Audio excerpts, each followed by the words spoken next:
Jesus, danke vielmals, hast du den Silas hergerufen heute Morgen und hast du ihn parat gemacht für die Predigt heute Morgen. Und Vater, er ist ein Sprachrohr für dich, für dein Reden, für deine Stimme.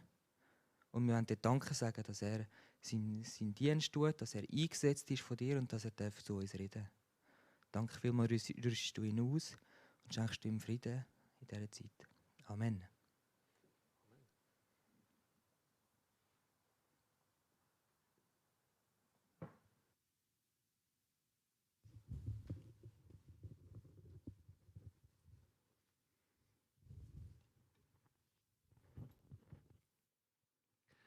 Ja, schönen guten Morgen miteinander.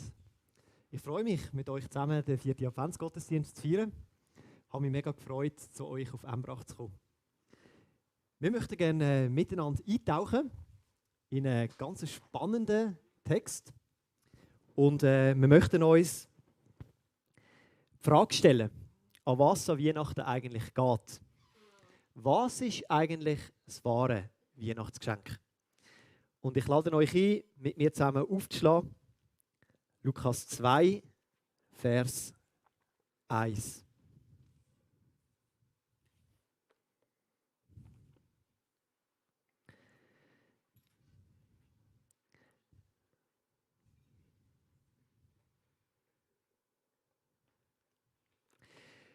Es begab sich aber zu der Zeit, dass ein Gebot von dem Kaiser Augustus ausging, dass alle Welt geschätzt würde. Und diese Schätzung war die allererste und geschah zur Zeit des Quirinius, Statthalter in Syrien war. Und jedermann ging, dass er sich schätzen ließe, ein jeglicher in seine Stadt. Da machte sich auch Josef aus Galiläa, aus der Stadt Nazareth, in das jüdische Land zur Stadt David, die da heißt Bethlehem. Darum, dass er von dem Hause und Geschlechts David war, auf, dass er sich schätzen ließe mit Maria, seiner vertrauten Frau, die schwanger war. Und als sie da selbst waren, kam die Zeit, dass sie gebären sollte. Und sie gebar ihren ersten Sohn und wickelte ihn in Windeln und legte ihn in eine Krippe. Denn sie hatte sonst keinen Raum in der Herberge. Und es waren Hirten in derselben Gegend auf dem Felde bei den Hürden. Die hüteten des Nachts ihre Herde. Und des Herrn Engel trat zu ihnen, und die Klarheit des Herrn leuchtete um sie. Und sie fürchteten sich sehr. Und der Engel des Herrn sprach zu ihnen: Fürchtet euch nicht, siehe, ich verkündige euch große Freude, die allem Volk widerfahren wird. Denn euch ist heute der Retter geboren, welcher ist Christus, der Herr in der Stadt Davids. Und das habt zum Zeichen: Ihr werdet das Kind in Windlein gewickelt und in der Krippe liegen finden. Und alsbald war da bei dem Engel die Menge der himmlischen Heerscharen, die lobten Gott und sprachen: Ehre sei Gott und Frieden auf Erden bei den Menschen seines Wohlgefallens. Und da die Engel von ihnen gen Himmel fuhren, sprachen die Hirten untereinander: Lasst uns gehen, gen Bethlehem und die Geschichte sehen, die da geschehen ist, die uns der Herr kundgetan hat. Und sie kamen eilends und fanden beide, Maria und Josef, und das Kind in der Krippe liegen.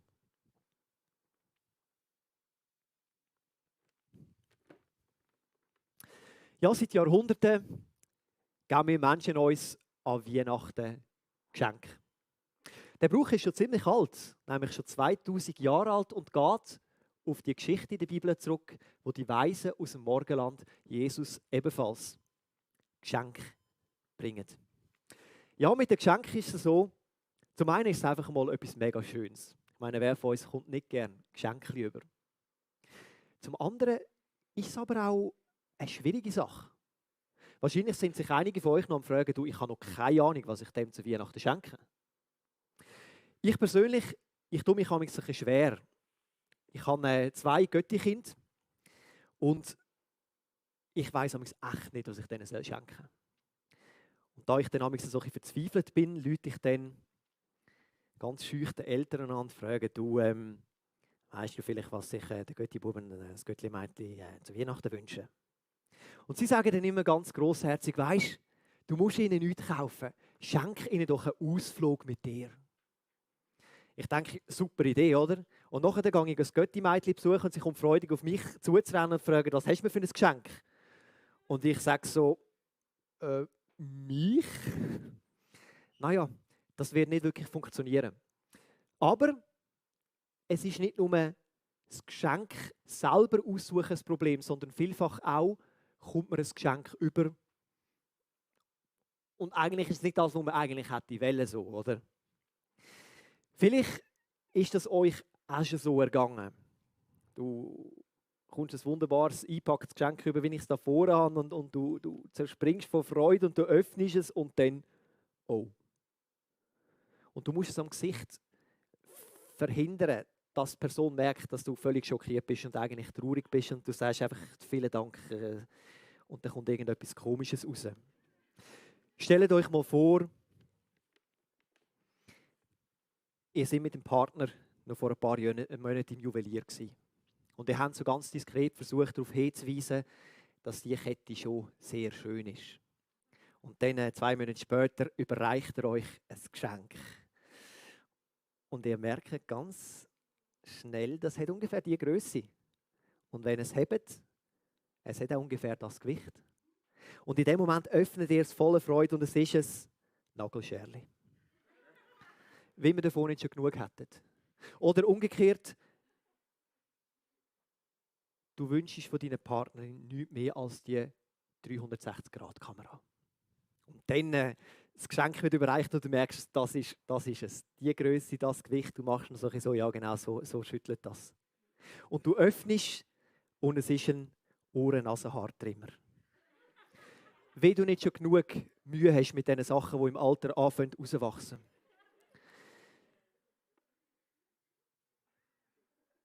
Vielleicht ist dir das in Bezug auf Weihnachten so gegangen.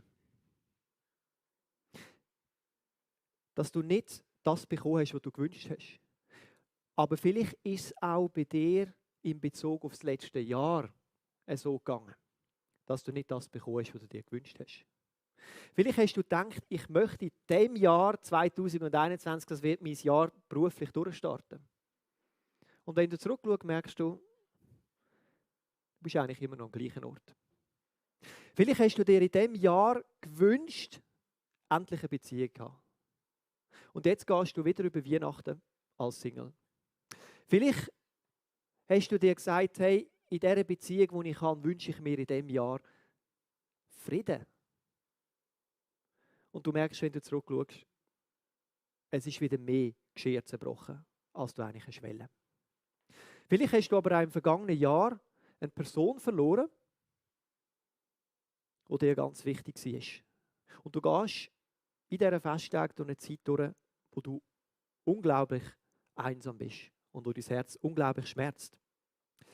Vielleicht hast du aber auch gedacht, ich möchte im Jahr 2021 an mir arbeiten an diesem Punkt. Da muss sich etwas ändern bei mir. Und jetzt bist du da gegen Ende des Jahres und du merkst, hey, ich habe total versagt. Vielleicht hast du aber auch dir etwas gewünscht, dass Gott in diesem Punkt in deinem Leben eingreift. Und jetzt so, wenn du zurückschaust, merkst du, da ist eigentlich gar nichts passiert. Und du stellst dir ernsthaft die Frage, wenn mich wirklich der Gott so fest liebt, wieso bin ich dann immer noch am gleichen Punkt?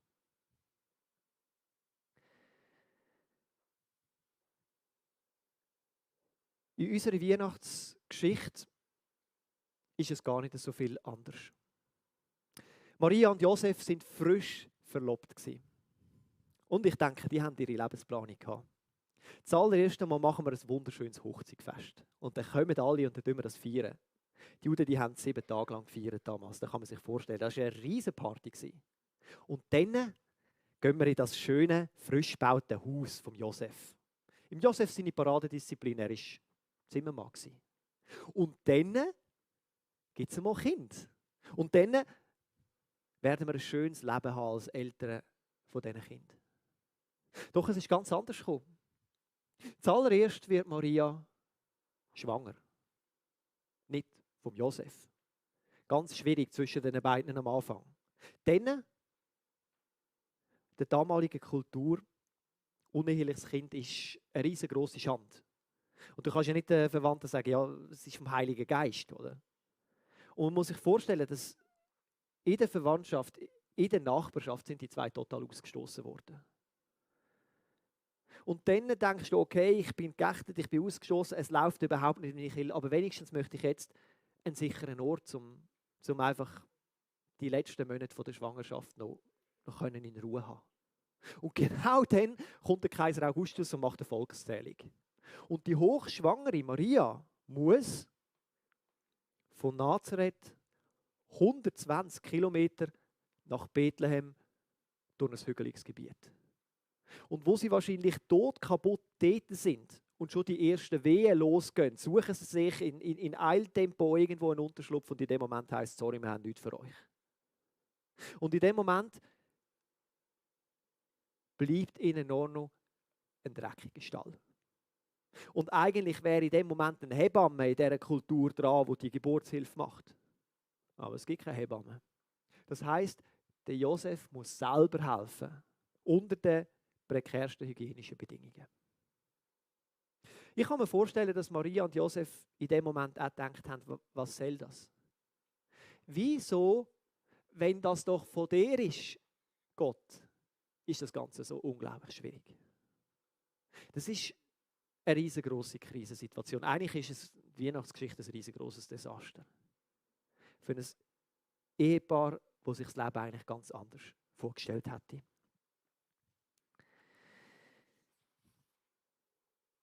Und dann passiert etwas. Unweit von dem Ort, wo sie sind, öffnet sich plötzlich der Himmel. Und die Herrlichkeit Gottes erscheint. Und Engel singen, Ehre sei Gott in der Höhe und Frieden auf Erden bei den Menschen seines Wohlgefallens. Mitten in der grössten Krisensituation kommt plötzlich ein übernatürlicher himmlischer Frieden, wo sich anfängt auszubreiten. Und der Frieden ist etwas, das vorher noch nie so da war in dieser Art. Wenn wir heute von Frieden reden, meinen wir immer Abwesenheit von Konflikt, Abwesenheit von Problemen. Aber der Frieden ist ganz, ganz etwas anderes. In dem Frieden geht es nicht um eine Abwesenheit von Konflikt, sondern um eine Anwesenheit vom Friedenfürst, wo in der Krippe innen liegt. Es geht also nicht um die Abwesenheit von etwas, sondern um die Anwesenheit von jemandem. Einem Frieden. Einem Jesus Christus, einem Friedenfürst selber. Zumindest in dieser prekären Situation liegt einfach der Friedenfürst in dieser Krippe hinein. Und in dem Moment fängt sich ein übernatürlicher Frieden an auszubreiten, der grösser ist als die Umstände. Ja, der völlig über die Umstände triumphiert. Ein Frieden, der nicht einfach weggeht, wenn Konflikte sind, sondern ein Frieden, der bestehend bleibt. Weil der Friedenfürst Jesus Christus selber bei ihnen ist. Damit wird die wundervolle Prophezeiung erfüllt, die der Prophet Jesaja 700 Jahre vorher gesagt hat, wo er sagt, siehe, ein Kind ist geboren, ein Sohn uns gegeben. Man nennt seinen Namen Friedefürst. Und der Friedefürst liegt in dieser Krippe hinein. Und versteht ihr, in dem Moment ist es gut. Auch wenn vieles rundum nicht gut ist. Weil Gott da ist. Weil der Friedenfürst mitten unter ihnen ist. Das ist ein Frieden, der unserem Text redet.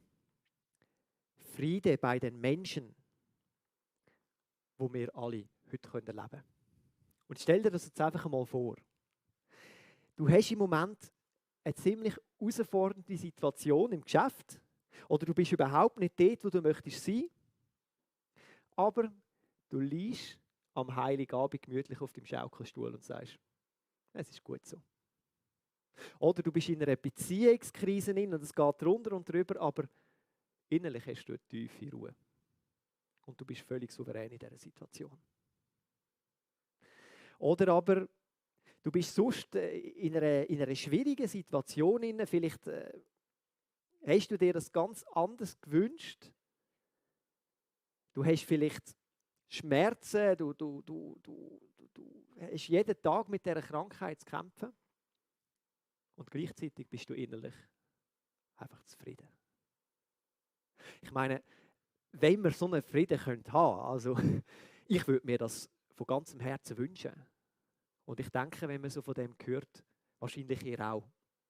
Und darum müssen wir uns die Frage stellen, wie kommen wir zu dem übernatürlichen Frieden? Und ich glaube, wir finden die Antwort in unserem Text. Es heisst dort, Friede, also zuerst Ehre sei Gott in der Höhe und Frieden bei den Menschen, also bei uns. Aber dann heißt es im Vers 14, seines Wohlgefallens. Das heisst, es ist nicht einfach ein Frieden, den man so haben kann, so, sondern der Frieden kommt nur zum Menschen nach Gottes Wohlgefallen. Und in dem Moment wird es ein bisschen schwierig. Wohlgefallen bedeutet da wortwörtlich, dass Gott in allem Freude hat, was der Mensch tut. Kurz gesagt, der Mensch lebt völlig im Willen von Gott und ist völlig gerecht. Ich möchte mal eine kleine Umfrage machen. Gibt es so jemanden unter euch? Ich bin völlig gerecht, so wie man alles tut im Willen Gottes? Nicht. Und das ist zuallererst mal ziemlich bitter. Das heisst, der Frieden, den es in dem Text geht, der ist gar nicht zugänglich für uns. Warum nicht? Und ich möchte euch das kurz in einer kleinen Grafik aufzeigen. Wir Menschen, wir haben ein kleines Problem. Und zwar sitzen wir von Natur aus selber gern auf unserem Lebensthron. Ich, mir, meine, mir. Gott segne diese vier. Jesus, letzten Endes geht es um mich. Was gibt es mehr?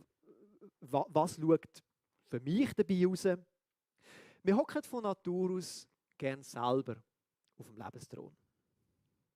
Jetzt ist der Punkt, das funktioniert super, wenn du ganz allein auf dieser Welt bist.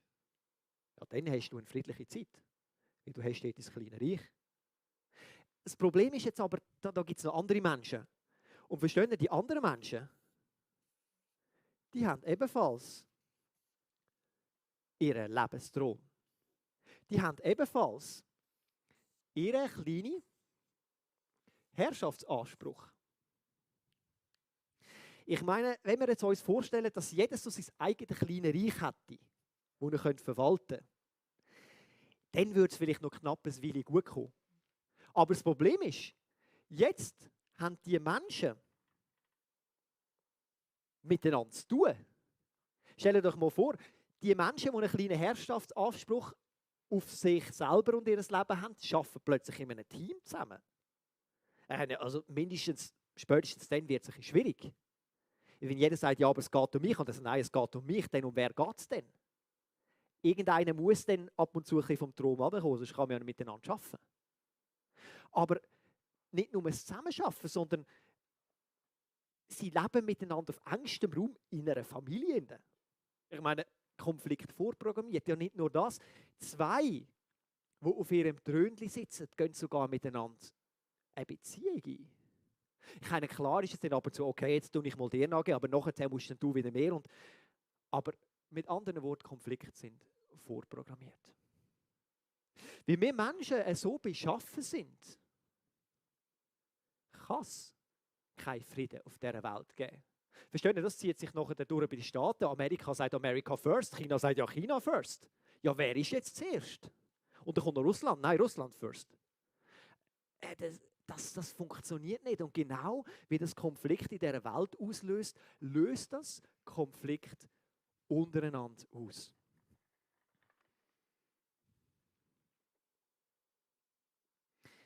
Kurz zusammengefasst, es gibt keinen Ausweg, dass wir Menschen nach seinem Wohlgefallen sind und dass der Frieden bei uns einkehren kann. Aber wenn ihr wisst was bei uns Menschen unmöglich ist bei Gott möglich. Und darum feiern wir in wenigen Tagen Weihnachten.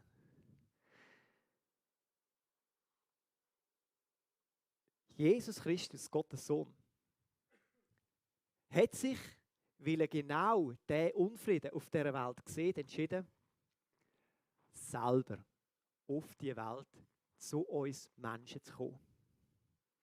Und was ganz spannend ist bei Jesus, er ist Gottes Sohn und lebt sein ganzes Leben, seine 33 Jahre auf dieser Erde, das vollkommen gerechte Leben. Und das Leben ist so gerecht, dass zweimal einfach während dem Leben von Jesus der Himmel aufgeht und Gott einfach sagt, das ist mein geliebter Sohn, an ihm habe ich wohlgefallen. Das heisst es nie nicht über einen Menschen in der Bibel, sondern nur über einen, Jesus Christus selber. Doch, obwohl Jesus das perfekte Leben lebt, passiert am Ende von seinem Leben plötzlich etwas mega, mega Komisches. Und zwar wird er plötzlich vor ein weltliches Gericht gestellt. Und er wird angeklagt. Und ich habe da ein Bild mitgebracht von dieser Szene. Der, wo immer das gerechte Leben und der Wohlgefallen hatte von seinem Vater, steht plötzlich vor Gericht. Meine Frage ist, was wird Jesus vorgeworfen? Jesus wird da vorgeworfen, dass er sich selber zu Gott gemacht hat. Aber was passiert da? Ja, ganz einfach. Jesus nimmt da in dem Gerichtsprozess unsere Stellung ein und lässt sich verurteilen, wie wir Menschen uns selber auf den Thron gesetzt haben. Und er stirbt wenig später an einem Kreuz. Jetzt, wenn Jesus unseren Platz nimmt und unser Urteil schuldig aufgrund dessen selber Gott sie auf sich nimmt, dann ist natürlich die Frage, was ist jetzt mit dem Urteil über sein Leben? Das ist mein geliebter Sohn, an dem habe ich wohlgefallen. Was ist jetzt mit dem, wenn er unseres nimmt? Und das Verrückte ist, weil er unser Urteil auf sich nimmt, gibt er nachher das Urteil, das der Vater über ihm hat. Das heisst, Jesus wird an unserer Stelle schuldig gesprochen, nimmt unser Urteil auf sich, um uns sein Urteil zu geben, nämlich, du bist mein geliebter Sohn, du bist meine geliebte Tochter, an dir habe ich wohlgefallen. Jetzt kannst du das Bild wieder wegnehmen. Jesus schenkt uns damit den vollkommenen Wohlgefallen bei seinem Vater. Und jetzt ist die Frage, wie können wir das annehmen? Wie können wir, ich sage jetzt einmal, den Status haben, dass Gott sagt, hey, schau, das ist mein geliebter Sohn, das ist meine geliebte Tochter, vollkommen Wohlgefallen. Wie können wir das? Und wir finden auch da die Antwort in unserem Text drin. Es heisst da innen, Ehre sei Gott in der Höhe und Frieden bei den Menschen seines Wohlgefallens. Wir können das Urteil, geliebter Sohn, geliebte Tochter, nur annehmen, wenn wir auf unsere Knie gehen und dazu, wenn wir vom Thron absteigen und sagen, Jesus, es tut mir leid, dass ich mich gegen dich versündigt habe. Es tut mir leid, dass ich dir geraubt habe. Es tut mir leid, dass ich selber das Zepter in meinem Leben in der Hand hatte. Ehre sei dir in der Höhe. Übernimm du jetzt meinen Lebensthron. Und wenn wir diesen Schritt machen, dann passiert etwas völlig Verrücktes. Es sitzt plötzlich nicht mehr der Silas oder der Patrick oder wie wir auch alle heissen, sondern der König Jesus Christus selber auf dem Lebensthron oben. Was passiert denn? Und ich möchte euch das wiederum grafisch darstellen. Ich hoffe, man sieht es von der linken Seite her.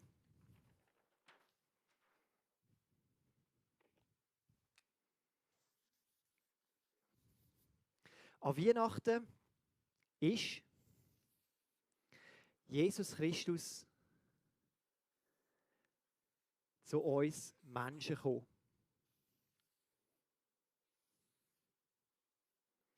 Als vollkommener, gerechter,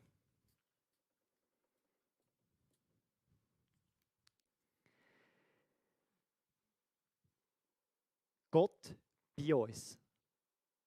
Immanuel war sein Titel.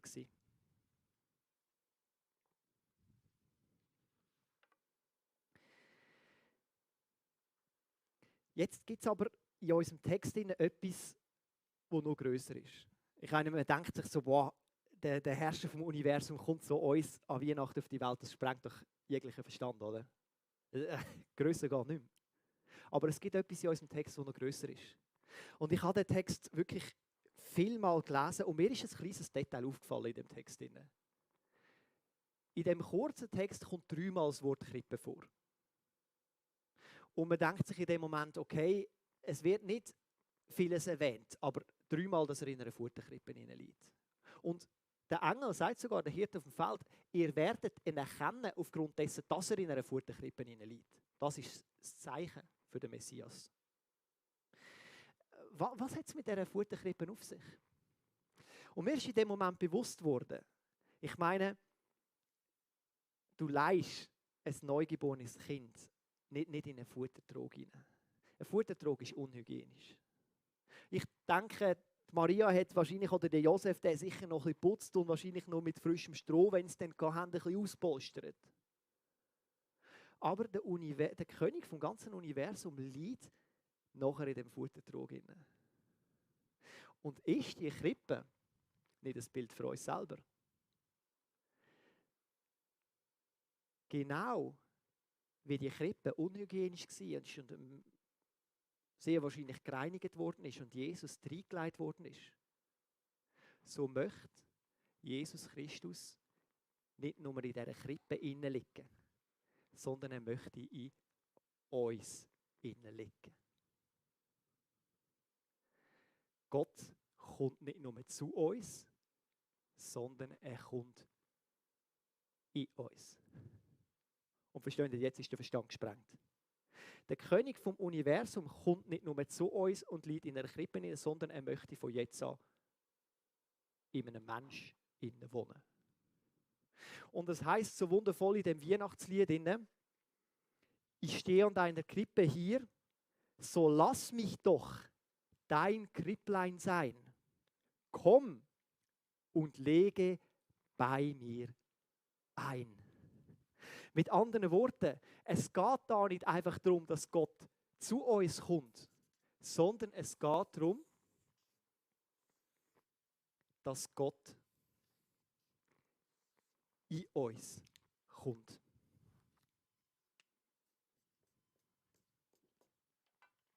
Und zwar durch seinen wunderbaren Heiligen Geist. Das ist Immanuel. Und ich habe die Jünger in der Bibel immer ein bisschen beneidet. Ich habe gedacht, ja, wenn Jesus damals um mich gewesen wäre, dann wäre es mir auch einfacher gefallen zum Glauben. Aber was wir heute haben, Christus in uns durch den Heiligen Geist, das sprengt alles, was die Leute vorher hatten. Jesus ist nicht nur um uns, sondern er ist in uns. Und so kann der Paulus sagen in Kolosser 1, Vers 27, das ist das grosse Geheimnis, wo sich alle danach gesehnt haben. Christus in uns. Die Hoffnung auf die Herrlichkeit. Das ist das Größte. Jesus Christus schenkt sich nicht nur, indem er vor 2000 Jahren zu uns gekommen ist und uns besucht hat, sondern Jesus Christus möchte sich jedem von euch schenken. Und er möchte, wie damals Krippe, genauso zu dir kommen und in dir innen liegen. Und aus dir heraus wirken, in dir innen sein, aus dir heraus scheinen, aus dir heraus Kraft wirken, aus dir heraus andere Menschen sich selber sichtbar machen. Um das geht es letztlich an Weihnachten. Und wenn ihr wissen was? Das ist das grösste Geschenk. Vielleicht bist du selber durch viel Schweres durch und hast gedacht, so habe ich es mir nicht gewünscht. Vielleicht hast du gedacht, aber wieso dauert das noch so lange und wieso wirkt Gott nicht? Aber unter all dem Schwierigen schenkt sich uns Jesus Christus selber. Der Friedenfürst kommt selber zu uns. Und das ist das grossartige Geschenk von Weihnachten. Das ist das wahre Geschenk. Jetzt, was bedeutet das zum Schluss ganz konkret für uns? Das Erste ist, es bedeutet, dass wir das ewige Leben haben. Wenn wir zu dem Kreuz gegangen sind und Vergebung gebeten haben und Jesus auf den Thron von unserem Leben gelassen haben, kommt er durch seinen Heiligen Geist zu uns. Und wenn wir wissen was, wenn wir jetzt Beziehung mit dem Heiligen Geist haben, werden wir bis in alle Ewigkeit mit dem Heiligen Geist Beziehung haben. Und darum heißt es in Epheser 1, der Heilige Geist ist Unterpfand aufs himmlische Erbe. Wenn wir jetzt den Heiligen Geist haben, bedeutet das, wir haben ihn bis in alle Ewigkeit. Johannes 14, Vers 16, der Heilige Geist, wenn er kommt, wird er bei euch sein in Ewigkeit. Das heißt, wenn du den Heiligen Geist hast, weißt du, der Himmel gehört mir. Nicht, weil ich etwas Besonderes geleistet habe, sondern weil er alles geleistet hat. Nicht, weil ich grossartig bin, sondern weil er grossartig ist. Wir haben das ewige Leben, wenn der Heilige Geist in uns lebt. Zweiter Punkt. Wir haben das vollkommene Wohlgefallen von Gott. Was passiert, wenn uns Gott anschaut? Er sieht seinen eigenen Sohn. Er sieht seinen eigenen Sohn in uns. Mit anderen Worten, wenn wir den Heiligen Geist haben, lautet das Urteil über uns nicht mehr schuldig, sondern es lautet geliebter Sohn, geliebte Tochter, vollkommener Wohlgefallen Gottes. Wiederum nicht, weil wir etwas geleistet haben, sondern weil er alles gemacht hat. Wenn wir den Heiligen Geist haben, sind wir völlig gerecht. Galater 3 kann sogar sagen, ich habe Christus angezogen. Wenn uns Gott anschaut, sieht er seinen eigenen Sohn. Sogar wenn wir in dem Moment nicht so leben, wie wir sollten. Versteht ihr? Wenn wir den Wohlgefallen Gottes über unserem Leben haben, setzt uns das frei von jeglicher Religion im Leben. Wir haben immer das Gefühl, ich müsste doch noch ein bisschen besser, dass Gott mehr Freude hat. Ich müsste doch ein bisschen mehr Bibel lesen, noch ein bisschen mehr mitarbeiten und dann noch beten und dann hat Gott Freude. Ja, er hat Freude. Aber er hat nicht weniger Freude, als er vorher hatte. Weil er seinen eigenen Sohn sieht, wenn er dich anschaut. Du bist vollkommen gerecht. Auch wenn du nicht gerecht lebst. Korinther sind nicht gerecht gelebt. Und der Paulus fährt an, ihr Heiligen in Korinth. Das setzt uns frei, aber wenn wir wissen, es setzt uns nicht nur frei von der Religion, sondern es setzt uns frei davon, nicht nur Gott, sondern andere Menschen zu beeindrucken. Wir sind dort drin, ich muss doch etwas erreichen im Geschäft, ich muss doch etwas erreichen im Sport, ich muss doch in der Beziehung irgendetwas erreichen, bei den Kindern, bei der Familie, alle müssen sehen, damit dich. Wenn du Gottes vollkommenen Wohlgefallen in deinem Leben hast, bist du in jedem Moment vollkommen genug. Du kannst gemütlich auf dem Schaukelstuhl hocken mit dem Weihnachtspullover und sagen, ich bin genug. Nicht, weil ich etwas geleistet habe, weil er hat. Das gibt uns eine ganz tiefe Ruhe ins Leben. Also erster Punkt, ewiges Leben. Zweiter Punkt, Wohlgefallen. Und der erste und der zweite Punkt führen zum dritten Punkt. Das bedeutet Frieden. Es bedeutet Frieden mit Gott. Du kannst mit Corona auf den Ips hocken, nicht wissen, ob es geht und sagen, und ich habe Frieden mit Gott. Ich gehe im schlimmsten Fall zu ihm. Du kannst nicht viel erreichen, vielleicht nie so viel Geld haben wie andere, vielleicht mit weniger Talent ausgestattet sein und einfach sagen, hey, es ist genug. Ich habe das Wohlgefallen Gottes. Ist mir doch egal, wenn andere mir nicht die Anerkennung geben. Ich habe die Anerkennung von meinem mächtigen Gott. Und er sagt über mir, geliebter Sohn, geliebte Tochter, Wohlgefallen. Und ich kann euch sagen, der Frieden, der bleibt. Auch wenn es schwierige Situationen gibt im Leben. Für mich ist das Jahr 2021 wahrscheinlich eines der schwierigsten Jahre, die ich durchgemacht habe in meinem Leben. Es geht mir nicht darum, wenn ich das erzähle, damit ich einen Seelenstriptease herlege, sondern es geht mir darum, zu sagen, dass der Frieden auch in schwierigen Situationen bleibt. Ich habe vor einem Jahr, guten Jahr, mich mit meiner Frau auf unseren Sohn gefreut, der auf die Welt gekommen ist. Und es war alles gut, doch bei der Geburt ist er gestorben. In dem Moment zerbricht ganz vieles. Und es bringt unglaublich viele Schwierigkeiten, Trauer und Sorgen mit sich. Und wir sind mit dem durch das 21 durch. Und ich kann euch sagen, es war vielfach nicht gut gewesen. Vielfach ist man traurig, man ist irgendwo niedergeschlagen. Man ist eifersüchtig auf andere, die Kinder bekommen. Und trotz allem ist der Friedenfürst bei uns gewesen. Und der Frieden hat sich immer ausbreitet in jeder Situation. Wir haben es nicht immer gespürt. Haben Maria und Josef wahrscheinlich auch nicht. Aber er war da. Und das trägt, wenn der Friedenfürst bei uns ist. Mitten im Dunkeln, mitten im Schwierigen, mitten im Herausfordernden. Und ich möchte dich zum Schluss von dieser Predigt einladen. Weihnachten ist der Wendepunkt unserer Zeitrechnung. Wir sagen heute im Westen vor oder nach Christus. Lass Weihnachten nicht nur der Wendepunkt sein von unserer westlichen Kultur, sondern lass Weihnachten der Wendepunkt werden von deinem persönlichen Leben. Wenn du sagst, hey, ich habe den Heiligen Geist noch nie in mein Leben aufgelassen. Es sind heute Leute da, die gerne mit dir ein Gespräch haben und sagen, hey, ich möchte gerne einen Schritt mit dir zusammen machen. Und wenn du merkst, hey, ich bin eigentlich schon Christ und aber mir fehlt der Frieden, der ist weiter weg. Könnte es an einem einfachen Grund liegen. Du bist, obwohl du Jesus in deinem Leben hast, wieder selber auf dein Lebenströnchen aufgehockt. Oder du gehst auf und ab immer wieder. Wenn du den Friedenfürst zum Herrscher von deinem Leben machst, wird sich der Frieden ausdehnen. Und ich möchte dich ermutigen, wenn du merkst, hey, ich hocke eigentlich selber drauf. Gang die Weihnachten wie die Hirten auf die Knie und sag, schau Gott, ich mache dich wieder zu meinem Friedenfürst. Und der Frieden wird sich auch in deinem Leben wieder anfangen ausbreiten. Das wünsche ich mir von ganzem Herzen. Für euch, für mich und für die Welt. Dass Frieden unter den Menschen seines Wohlgefallens darf kommen, sich ausdehnen, bis letzten Endes vollkommener Friedensreich da ist. Wenn Jesus bei uns ist, der Friedenfürst. Amen. Himmlischer Vater, ich danke dir von ganzem Herzen,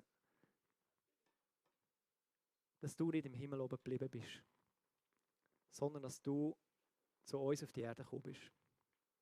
Und Jesus, du bist in eine Dunkelheit hineingekommen. Die Zeit war sehr dunkel. Und so danke ich dir, Jesus, dass du auch in unsere Dunkelheit hineinkommst. Und so bitte ich, Jesus, wenn für uns heute eine Entscheidung dran ist, dich wirklich einzuladen, gib uns Mut. Und wenn es dran ist, dich wieder neu auf den Thron zu setzen, schenk Mut, Herr. Amen.